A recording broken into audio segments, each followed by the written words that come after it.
Shabbat Shalom. Shabbat Shalom. I have always loved the month of May, not just because it happens to be my birthday month, but it feels like a month where the world relaxes a little bit.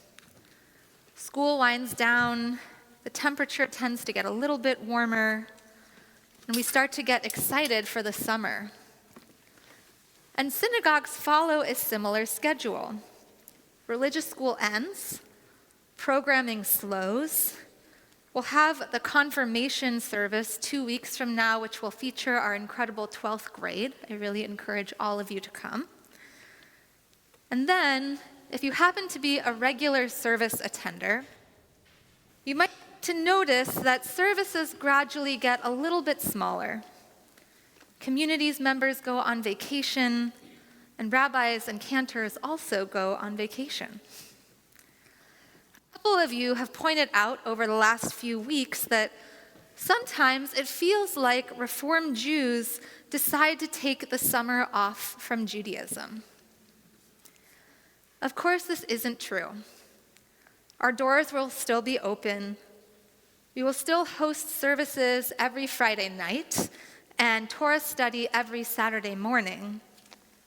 But it is true that with summer comes a changing schedule for many people, and travel, and sometimes fewer organized religious experiences.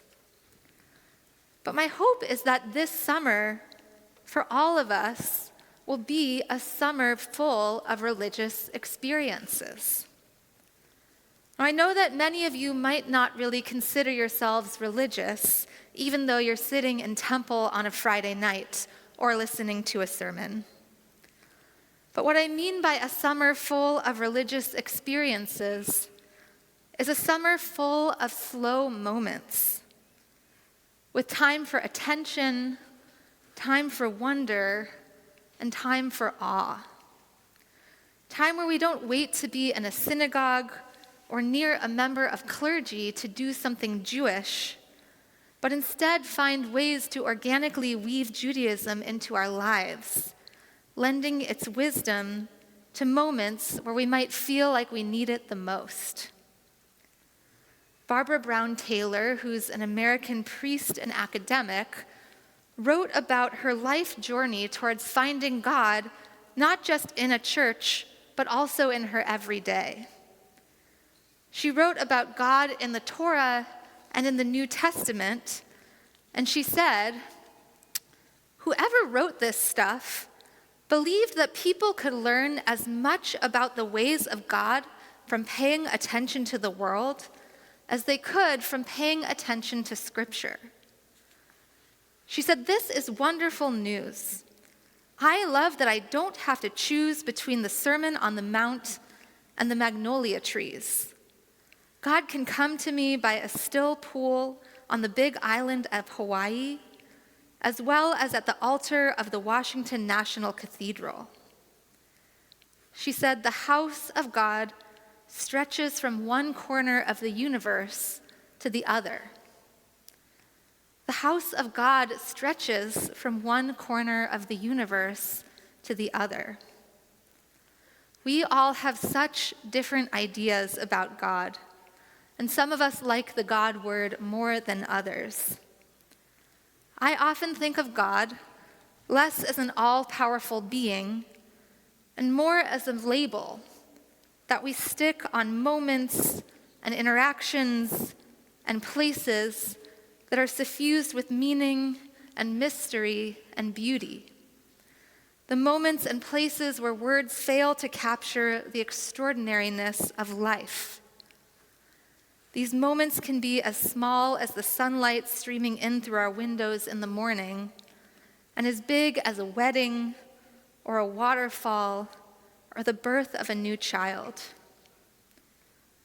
Rabbi Abraham Joshua Heschel, along with many scholars, describes this version of God as ineffable. Rabbi Heschel says, "To become aware of the ineffable is to part company with words, the essence, the tangent to the curve of human experience, lies beyond the limits of language. I love that Judaism asks us not to have blind faith, but more just to maintain a sense of openness to the ineffable, to be open to finding God and finding meaning in unexpected places. Most of our ancestors in the Torah found God in this way. They encountered God in dreams or on mountains or in surprising interactions with strangers. And what do we do when we find that version of God? When we encounter those moments of meaning and mattering and beauty?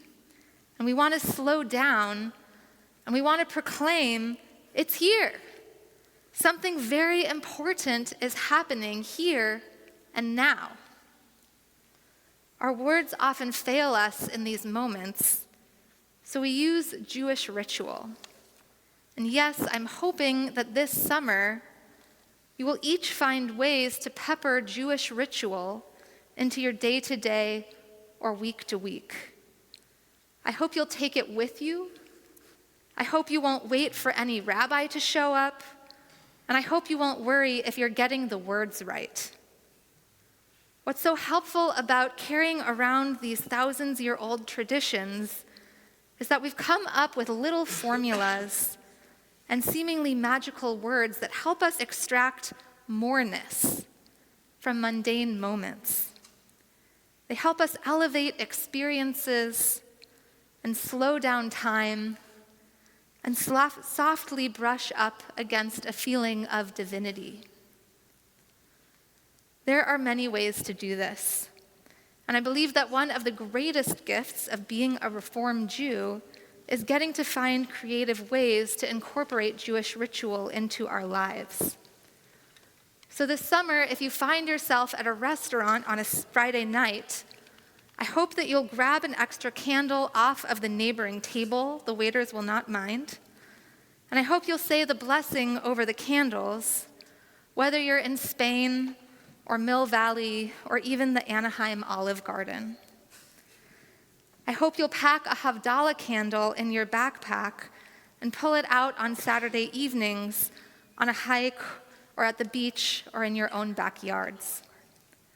I hope you'll Google nearest synagogue or synagogue near me when you're traveling and go meet Jewish people wherever you are, though sometimes you need to call ahead for security purposes, just a reminder. You can also start to carry cash on you that is just for the purpose of giving to people on the street. The Talmud says we give it out no matter how they're going to use it.